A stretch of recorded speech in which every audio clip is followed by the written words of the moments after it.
Hola a todos, bienvenidos de vuelta a esta serie de charlas hablando de matemáticas.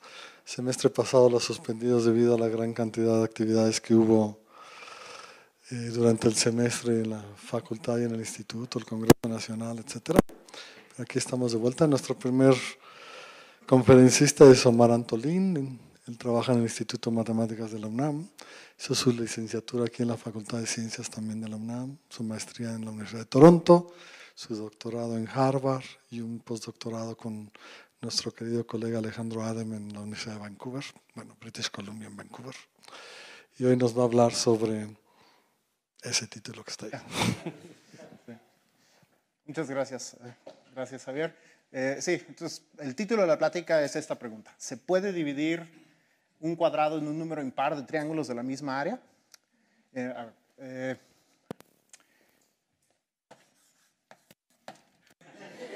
Empecemos por eso.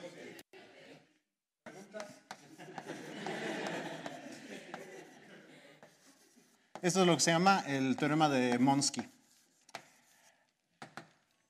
La historia que es que en el 65, Richmond, en la Universidad de Texas, quería poner esta pregunta en un examen en la maestría y no le salió. Y no supo contestar la pregunta. Entonces la planteó como problema en el American Mathematical Monthly y 5 años después, Paul Monsky lo resolvió y publicó un artículo sobre eso. Y entonces hoy les voy a contar cómo se prueba que no se puede dividir un cuadrado en un número impar de triángulos de la misma área. Pero antes, veamos rápido que si estamos hablando de un número par de triángulos de la misma área, es un problema muy fácil, ¿no? Si quiero dividirlo en 6, por ejemplo, pues, en cualquier número par.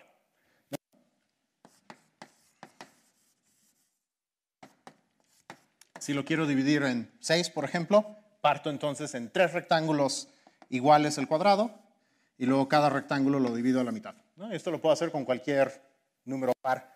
Si lo quiero dividir en 2 partes, primero lo parto en k rectángulos y luego cada uno de los k rectángulos a la mitad.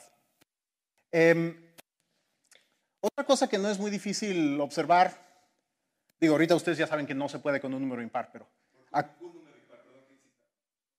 no hay manera de dividirlo en un número impar de cuadrados de la misma área, no importa cuál sea el número impar. Sí.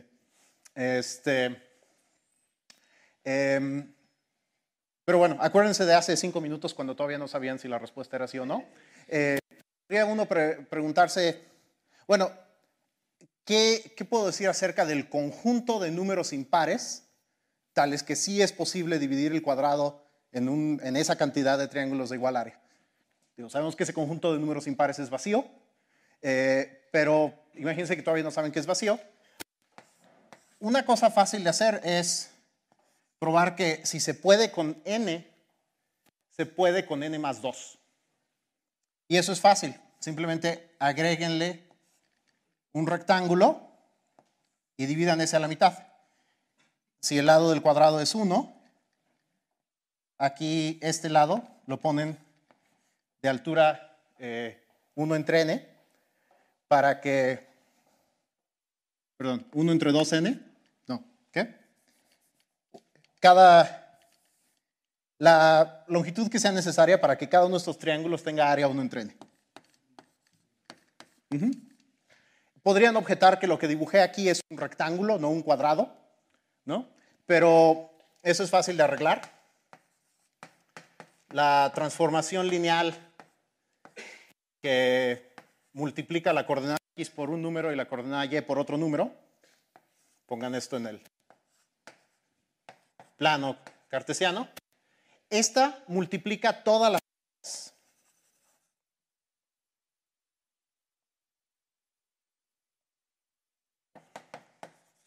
por un factor de lambda por mu, ¿no? Entonces, este problema de si pueden dividir un cuadrado en triángulos de igual área es equivalente a preguntarse si pueden dividir un rectángulo en triángulos de igual área, y no importa la forma del rectángulo. Es la misma pregunta para todos los rectángulos, porque todos los rectángulos se pueden transformar unos en otros con una transformación de este estilo. Y si las áreas de los triángulos son iguales antes de la transformación, son iguales después de la transformación, porque todas las áreas se multiplican por el mismo factor, ¿no? Entonces, bueno, si fuera posible dividirlo en 3 triángulos de la misma área, sería posible en 5, sería posible en 7, etc. Y creo que esas observaciones son lo que se sabía acerca del problema en el momento en que se publicó como problema en el Monthly, en el 65. Pero bueno, vamos ahora a probar que no hay manera de dividirlo en un número impar de triángulos. Y eso se va a hacer pintando todos los puntos del plano. Bueno, primero déjenme decidir que el cuadrado que quiero dividir es el cuadrado unitario en el estándar, en el plano cartesiano.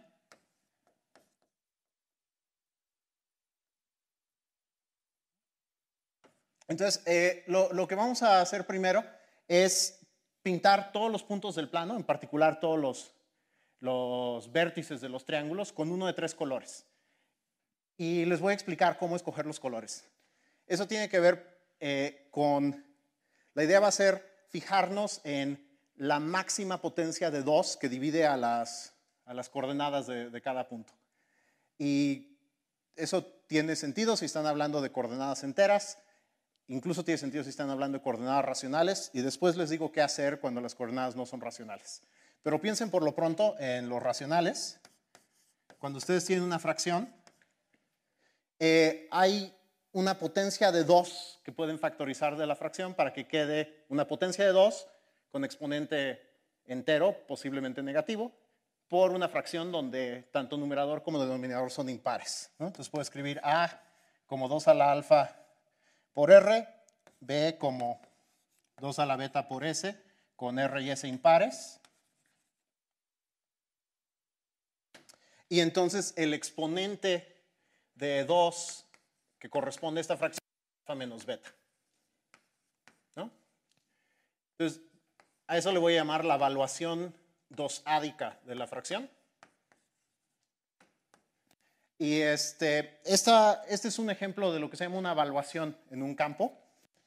En general, eso es una función que a todos los elementos del campo, excepto el 0, le asocia... En la teoría más general, todo esto se desarrolla con grupos ordenados aquí. Déjenme no ser tan sofisticado y le asociamos un número real. Aquí a los racionales, de hecho, les estoy asociando siempre enteros, ¿no? Y cumple estas condiciones que son fáciles de verificar para esta por la definición. La evaluación de un producto es la suma de las evaluaciones, y la evaluación de una suma es mayor o igual que el mínimo de las evaluaciones de los dos sumandos.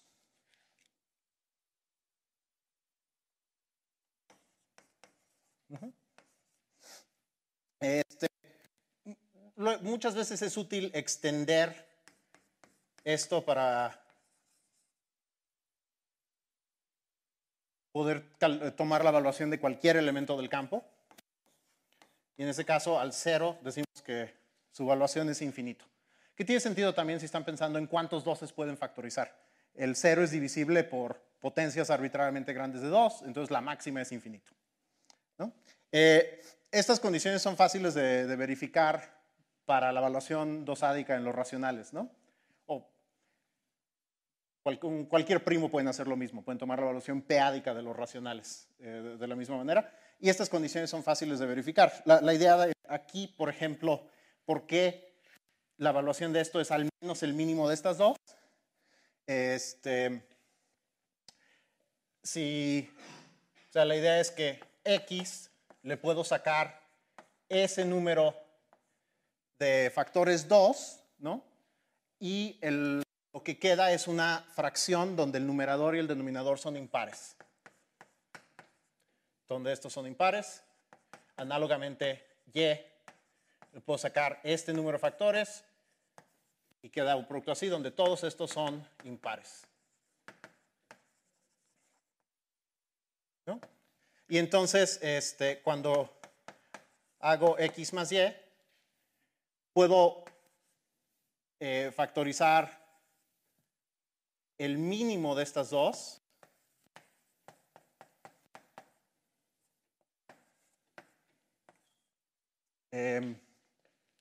Y lo que queda cuando suman las fracciones van a quedar puros números impares, ¿no? Entonces, digo, el denominador queda impar. Déjenme. Sí, o sea, a ver, sin pérdida de generalidad, digamos que este mínimo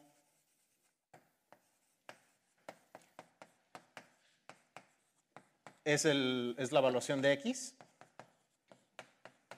En ese caso, en el X ya no tengo más potencias de 2 y con Y tengo una cantidad no negativa de potencias de 2. ¿No? Cuando suman estas fracciones, el denominador de la nueva fracción es X2 por Y2, que es impar. Entonces, o estos son todos los 12 que podías factorizar, o si acaso esto era 0, pueden sacar más del numerador, pero del numerador ya no salen más. ¿Sí? Eso verifica esta desigualdad. Fácil. Entonces nada más voy a probar esta. Bueno, esto es una evaluación en un campo y vamos a usarla para decir de qué colores pintar los puntos en el plano.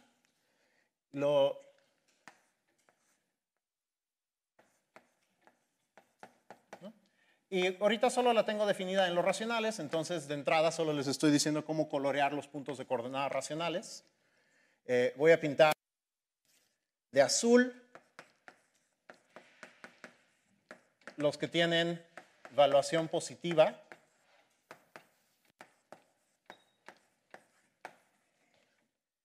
De rojo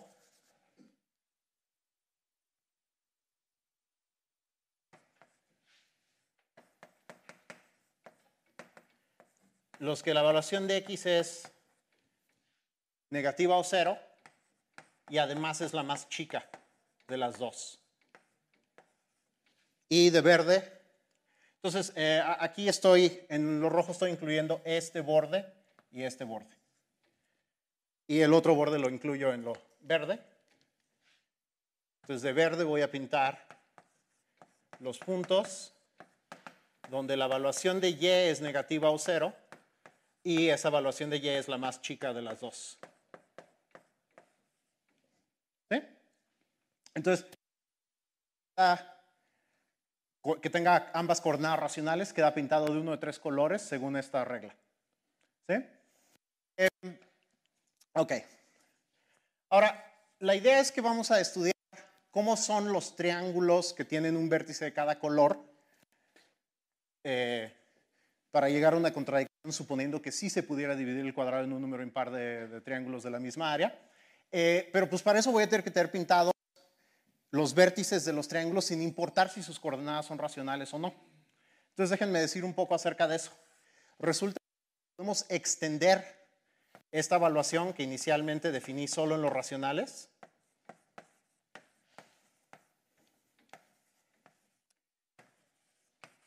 La podemos extender a todos los reales.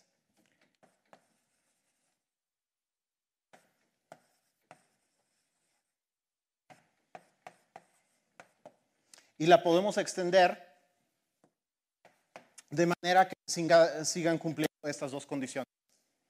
Y que siga siendo cierto que el único número cuya evaluación es infinito es el 0. Esto no es del todo obvio. Y no voy a probar en detalle que esa extensión es posible. Es un resultado más o menos estándar de la teoría de evaluaciones en teoría de números.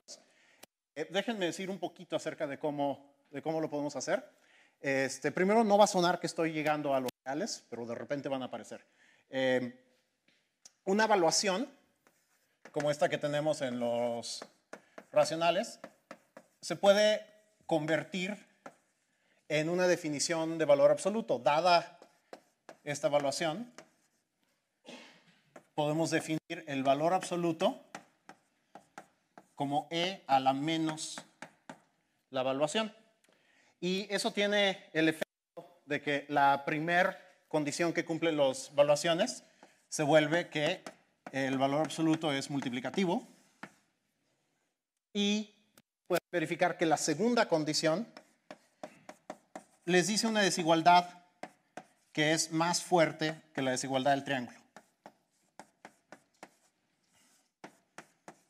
¿No? Entonces, esto en particular implica la evaluación, la desigualdad del triángulo. Entonces, esta es una manera de definir un valor absoluto dada una evaluación. Y ya que tienen un valor absoluto, lo pueden usar para definir una métrica, tomando el valor absoluto de la diferencia. ¿No?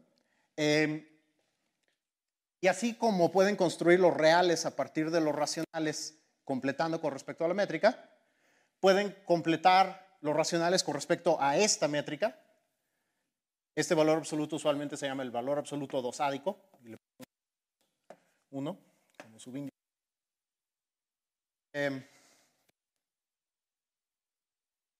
Y entonces, si completamos este espacio con respecto a esta métrica, obtenemos lo que se llaman el campo de los números dosádicos, ¿no? Entonces, si no se acuerdan de cómo se completa un espacio métrico, no es muy importante. Si lo han visto alguna vez, lo que es suficiente para que recuerden cómo se hace. Esto lo definen como el conjunto de sucesiones de Cauchy en los racionales con respecto a esta métrica, módulo una relación de equivalencia que dice que dos sucesiones de Cauchy son equivalentes si la distancia entre los miembros correspondientes tiende a 0, ¿no? Y luego pueden extender en estas sucesiones coordenada a coordenada las operaciones de campo y obtienen un nuevo campo. Y la métrica les induce una métrica aquí que restringida a los racionales coincide con la que tenían antes, ¿no? Y luego pueden deshacer y obtener una evaluación en los números dosádicos que extiende la evaluación dosádica en los racionales. Ahora, el siguiente paso es tomar la cerradura algebraica de esto.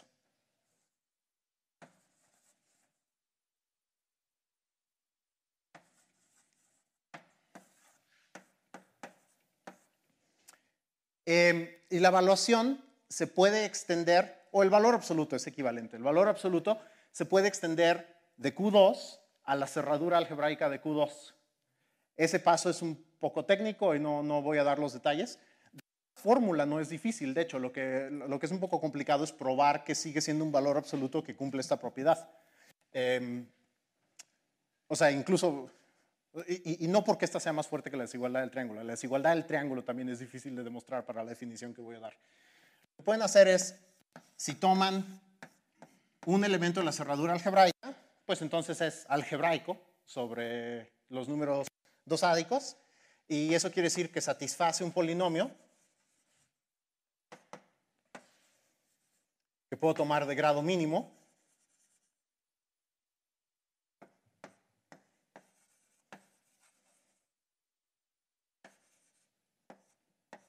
con coeficientes en QP, en Q2. Estoy acostumbrado a decir QP.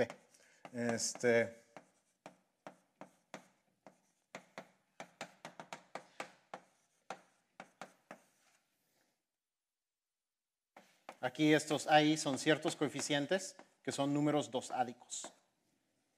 ¿Ok? Y entonces, pues necesitamos definir para este número algebraico cuál es su norma dosádica. Y la definición es que toman la de A0 a la 1 entre n. Entonces, es fácil dar la extensión. Lo que no es tan fácil es demostrar que esto define un valor absoluto. ¿Ok? Y eso no lo voy a hacer. Pero bueno, el resultado de eso es que se puede extender la ecuación hasta la cerradura algebraica de los números dosádicos. Y ahí ya terminamos. Hay un milagro. La cerradura algebraica de los números dosádicos es isomorfo a los complejos como campo.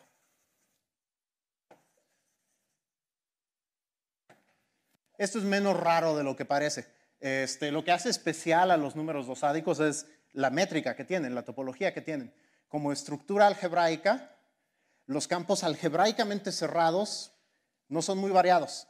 Si tienen dos campos algebraicamente cerrados de la misma característica y del mismo, el mismo grado de trascendencia, con el mismo número de trascendentes algebraicamente independientes, entonces automáticamente son isomorfos. ¿Sí? Entonces estos son isomorfos porque ambos son campos algebraicamente cerrados.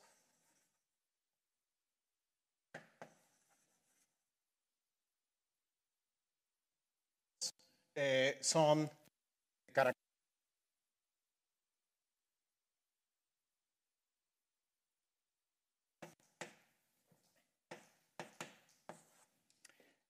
característica cero simplemente quiere decir que si empiezan con el 1 en el campo y lo suman consigo mismo cualquier número de veces, nunca obtienen 0. Ambos son de característica y ambos contienen un conjunto de elementos que son trascendentes de cardinalidad, la cardinalidad del continuo. Y un conjunto maximal de trascendentes, que son algebraicamente independientes y maximal con respecto a esa propiedad. Ambos son de grado de trascendencia.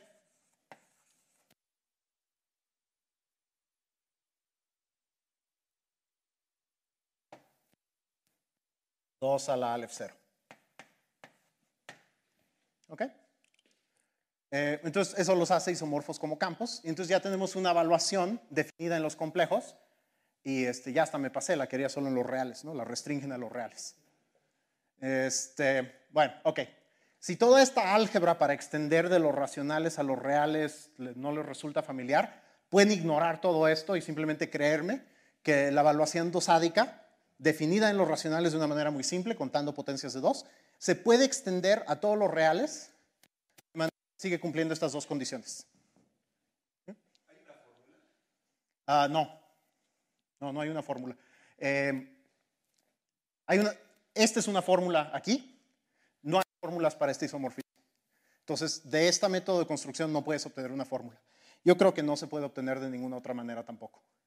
No sé de un teorema que va en la dirección de probar que no hay fórmulas, pero debe haber, en teoría de modelos debe haber. O sea, este isomorfismo no se puede construir sin el axioma de elección y eso ya es indicación de que no debería uno esperar fórmulas. Sí, no creo que haya. Y probablemente se puede decir algo riguroso en la dirección de que no hay tal tipo de fórmula o algo así. Ok. Bueno, entonces, usando V para denotar esta evaluación ya extendida a todo R, lo de arriba define una coloración de todos los puntos del plano. ¿No? Ok. Ahora vamos a ver propiedades de esa coloración. Primero déjenme decir propiedades básicas de la evaluación que se me olvidó mencionar antes. De la primera condición que dice que la evaluación de un producto es la suma de las evaluaciones, deduce uno que la evaluación de uno tiene que ser 0. Para este en particular que tenemos, sabíamos eso porque extiende la de los números, la de los racionales, la dosádica, donde podemos calcular eso. Pero menciono esto más para que vean que es cierto para cualquier evaluación sin importar de dónde la hayan obtenido. Menos 1 por menos 1 también da 1, entonces uno concluye como este es 0, que también este es 0, ¿no? Entonces, la evaluación es totalmente insensible al signo, porque esto es la evaluación de menos 1 por la evaluación de x. Sí.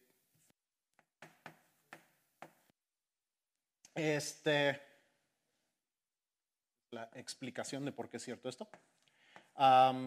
¿Qué más? La principal propiedad que necesito es que si las evaluaciones de x y y son distintas, entonces la igualdad de esa abajo se convierte en igualdad.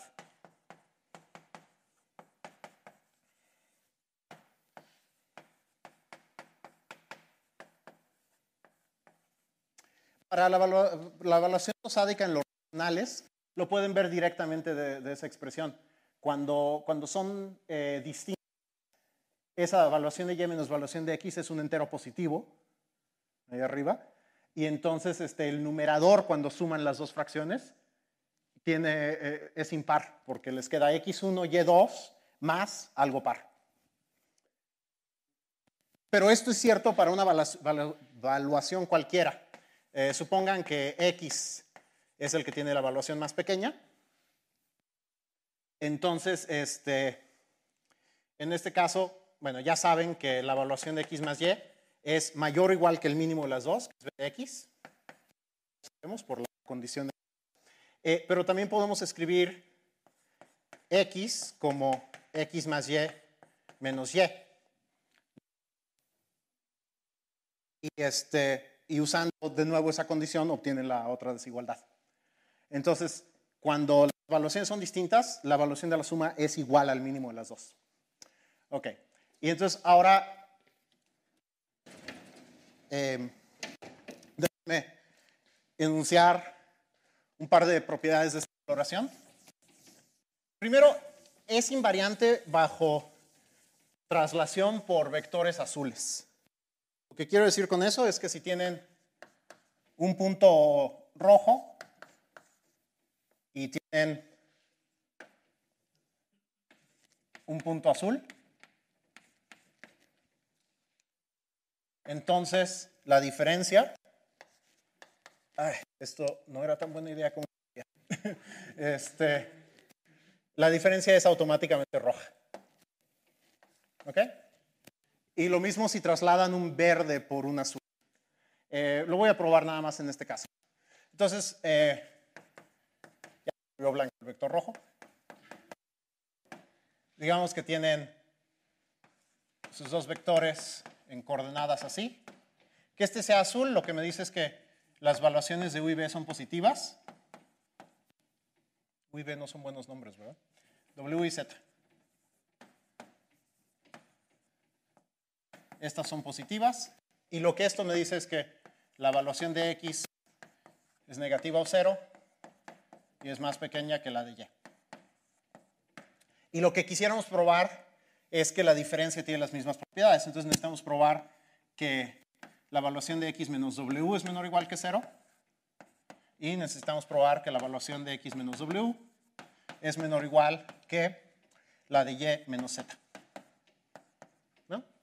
Ahora, fíjense que la evaluación de X es menor o igual que 0 y la de W es estrictamente positiva.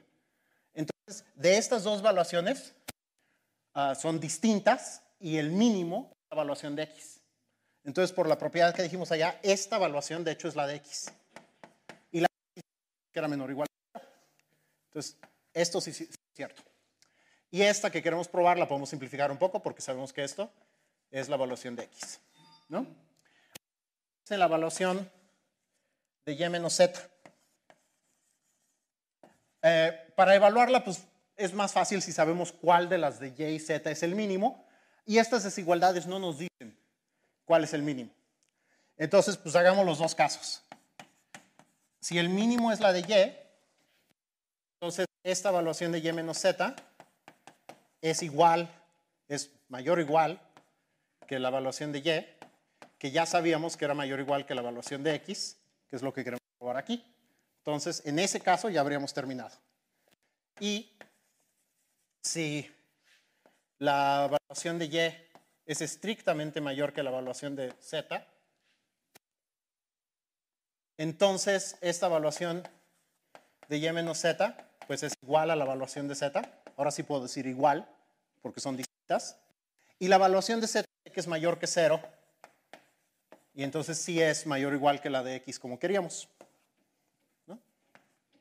Entonces pueden trasladar por vectores azules y no cambia el color real. Solo lo probé para el rojo, pero es cierto para los tres colores y las pruebas son todas parecidas. El caso más fácil es azul menos azul. ¿Sí? Ok. Entonces, ahora sí, ahí viene la propiedad importante de esta coloración que es por la que la vamos a usar. Si tengo un triángulo con un vértice de color, entonces su evaluación es cuando mucho menos 1. Entonces, la evaluación del área de un triángulo con un vértice azul, un vértice rojo y un vértice verde es menor o igual que menos 1. ¿Ok? Entonces, puedo empezar trasladando por el vector azul. Aquí obtendría 0, aquí obtendría R menos A, aquí obtendría B menos A. Y el área es la misma, ¿no? Y bueno, esto sabemos que es rojo y esto es verde, ¿no? Entonces, solo me tengo que preocupar por un triángulo con un vértice en el origen. Fíjense que el mero origen es azul, no se nota en mi dibujo ahí arriba, pero la evaluación del 0 es infinito. Entonces, 0, 0 tiene ambas evaluaciones positivas, muy, muy positivas. Entonces tiene aquí su punto rojo, digamos con coordenadas x, y, su punto azul con coordenadas v, y quiero calcular la evaluación del área de ese triángulo. Bueno, el área es un medio del valor absoluto del determinante de la matriz x, y, u, v.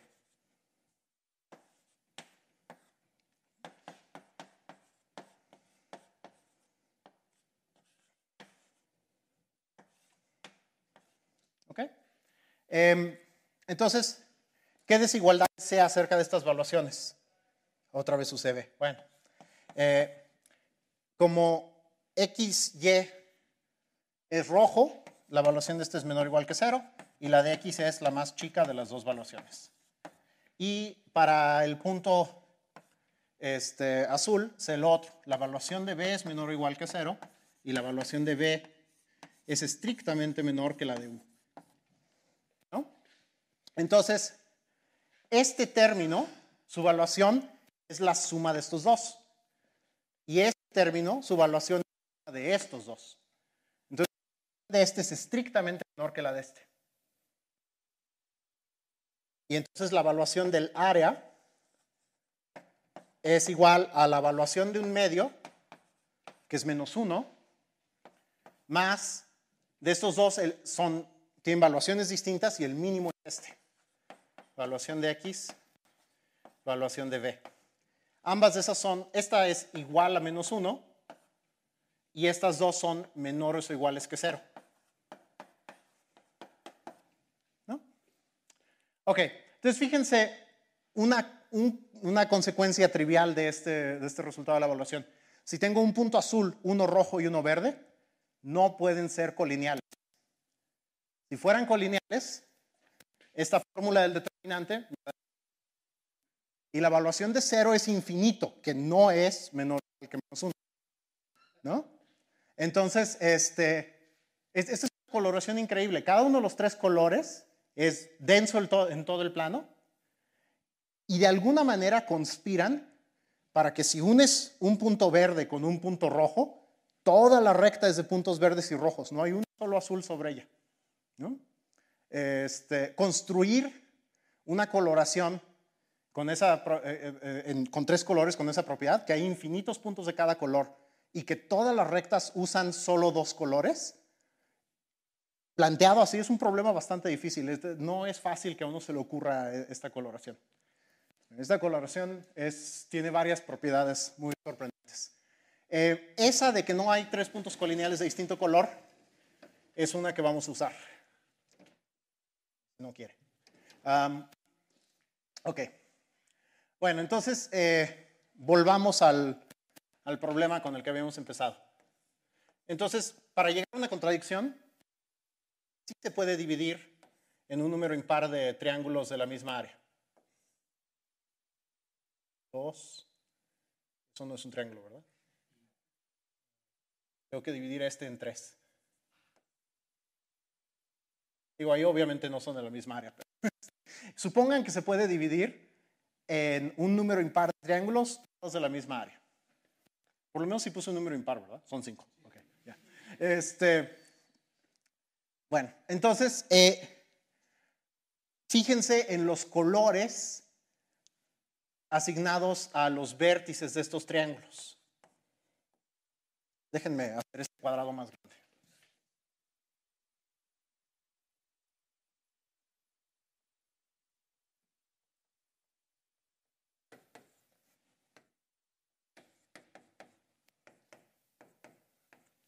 Ok, el 0, 0 es azul, ¿no? El 1, 0, a ver, este lado tiene 0, x igual a 0, acá okay, x igual a 1, tiene y igual a 1, ¿no? Entonces, vamos a ver qué colores tienen los puntos sobre los lados del cuadrado primero.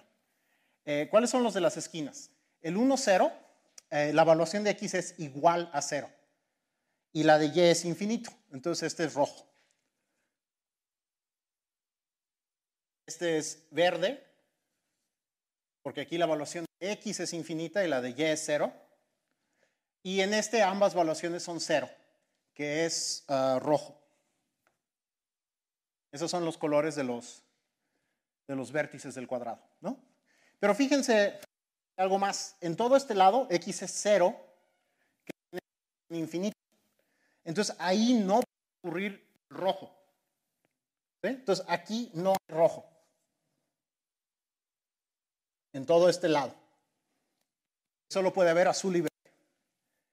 Análogamente, aquí, como y es 0, y la evaluación de 0 es infinito, no puedo estar en el caso verde. Entonces todo este lado no usa verde.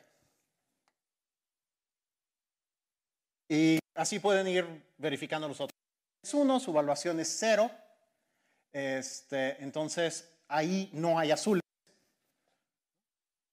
Entonces en todo este lado no hay, que eso se alcance a ver. Y en todo este lado también no hay azules. ¿Ok? Y los puntos del interior del cuadrado sí pueden ser de cualquiera de los colores. Pero en la frontera del cuadrado, sobre este lado no hay verdes, sobre este lado no hay rojos y sobre estos dos lados no hay azules. ¿Ok? Bueno, entonces, y tenemos el cuadrado dividido de alguna manera en un número impar de triángulos, todos de la misma área.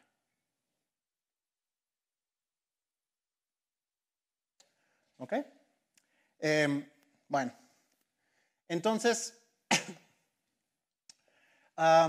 lo siguiente que... y cada uno de estos vértices le toca alguno de los colores. Dependiendo de esas reglas de allá. Entonces, lo que vamos a probar después es lo que se llama el lema de Sperner, que es un resultado muy importante en, no sé, topología combinatoria, digamos. Y lo que aplicado a este caso es que alguno de los triángulos tiene vértices de los tres colores. Entonces, después enuncio y pruebo el lema de Sperner. No, mejor lo hacemos primero, perdón. Entonces, el lema de Sperner, lo que va a decir es que, lo voy a probar en este caso. Con esta coloración hay un número impar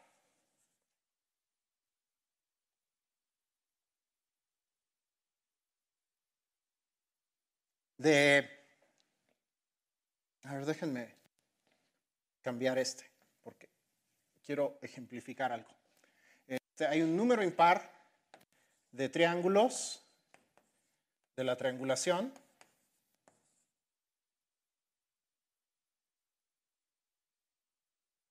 que son tricolor, que tienen un vértice de cada color.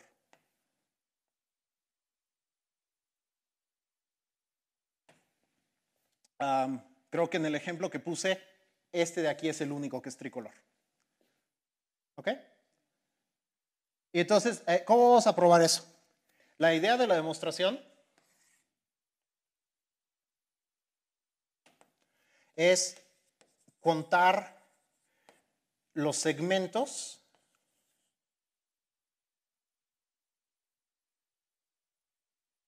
que tienen un extremo azul y un extremo rojo.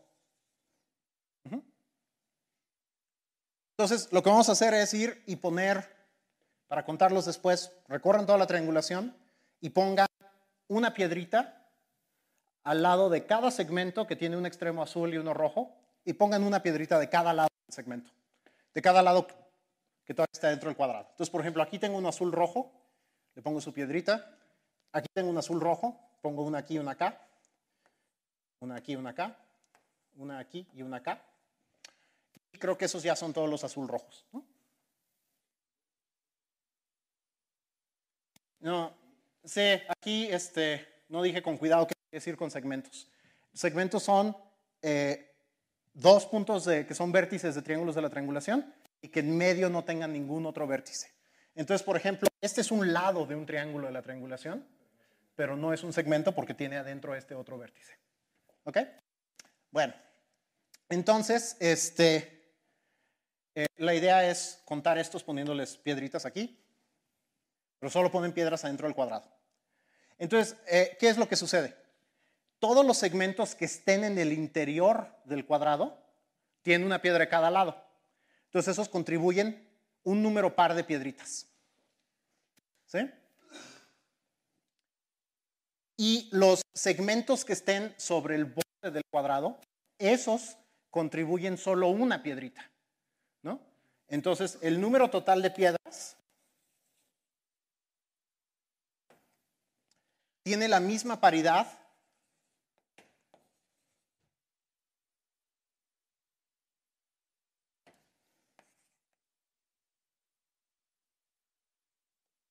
que el número de segmentos rojiazules en el cuadrado. ¿Ok? Entonces aquí es una cantidad impar porque aquí solo hubo una. Esa es una cosa. Que el número de piedras tiene la paridad de triángulos tricolores. ¿Ok?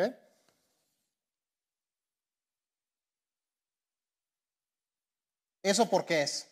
Bueno, ahí es donde vamos a usar que no puede haber tres puntos colineales de distinto color. Entonces, un triángulo tricolor como este tiene adentro un número impar de piedritas. Y un triángulo que no es tricolor tiene un número par de piedras. Eso es lo que vamos a ver. ¿Ok? Y eso involucra solo una cuenta de los segmentos. Si yo tengo un segmento, digo un lado de un triángulo, no es un segmento, puede tener adentro más vértices.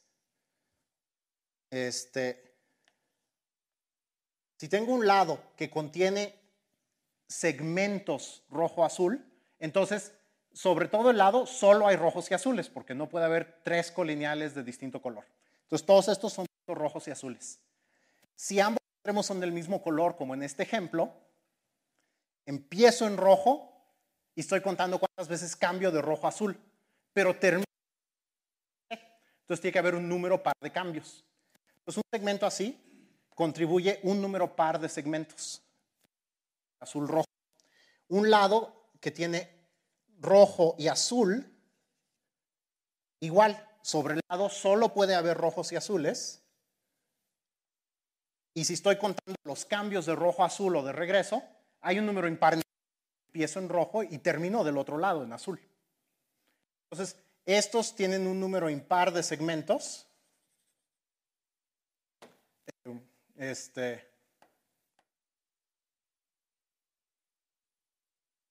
Un lado involucra verde, entonces no puede tener segmento rojo-azul, porque serían tres puntos colineales de distinto color. Entonces, y fíjense en los tipos de triángulos. Los tricolores, esos tienen un lado azul-rojo. Entonces, sobre ese lado hay un número impar de segmentos, azul-rojo. Y sobre los demás lados hay un número par. Entonces, en total, adentro del triángulo tiene un piedritas. ¿Sí? Y cualquier otro tipo de triángulo, par de piedritas. Porque cualquier otro tipo de triángulo tiene un número par de lados con un extremo azul y uno rojo. ¿Ok?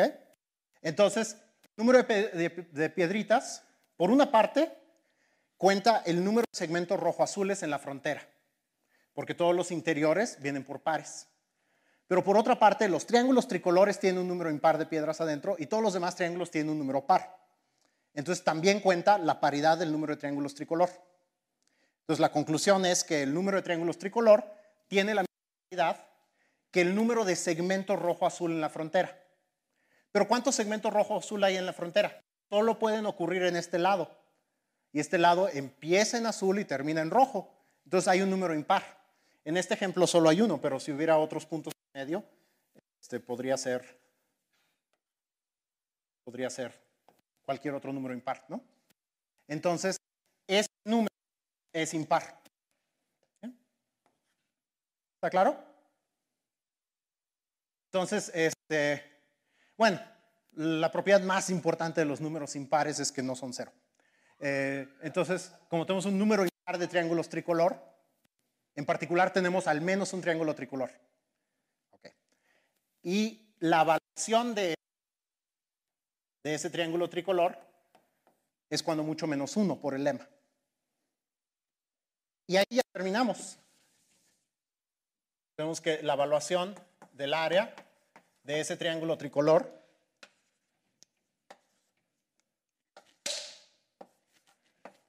es cuando mucho menos 1, pero por otra parte sabemos el área de ese triángulo. Es 1 entre el número total de triángulos. Y este es impar. Entonces la evaluación es 0. ¿No? Y esa contradicción prueba. Muchas gracias.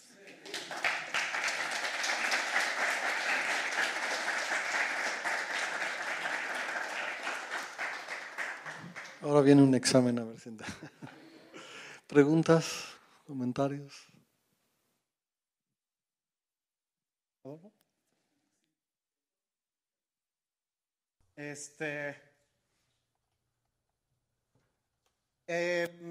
Sí. Fíjate que si hubiera usado la evaluación, bueno, para empezar, no hay muchas evaluaciones sobre los racionales.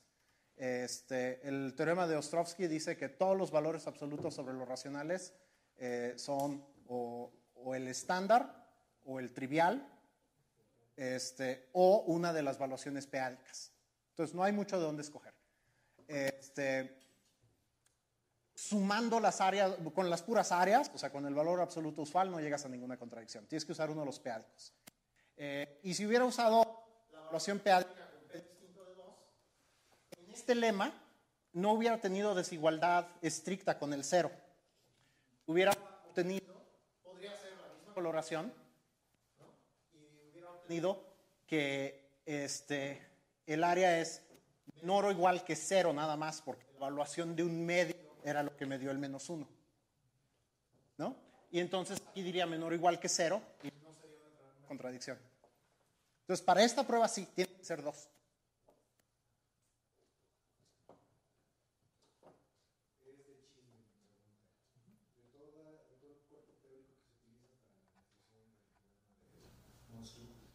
¿Qué tanto fue para el teorema de Mosky? Yo creo que solo la coloración. O sea, sí, las extensiones de evaluaciones son una herramienta muy útil en teoría de números, en análisis p-ádico y otras fines. El lema de Sperner es un resultado importante en topología combinatoria y se puede usar, por ejemplo, para probar el teorema del punto fijo de Brouwer. Es como una versión puramente combinatoria del teorema del punto fijo de Brouwer, diría yo. Entonces, todo lo demás son herramientas importantes en otras áreas de la matemática. Lo único que creo que es como específico para este problema es esa coloración que es súper ingeniosa. ¿Alguna otra pregunta o comentario? ¿no? Bueno, pues agradecemos nuevamente a Omar.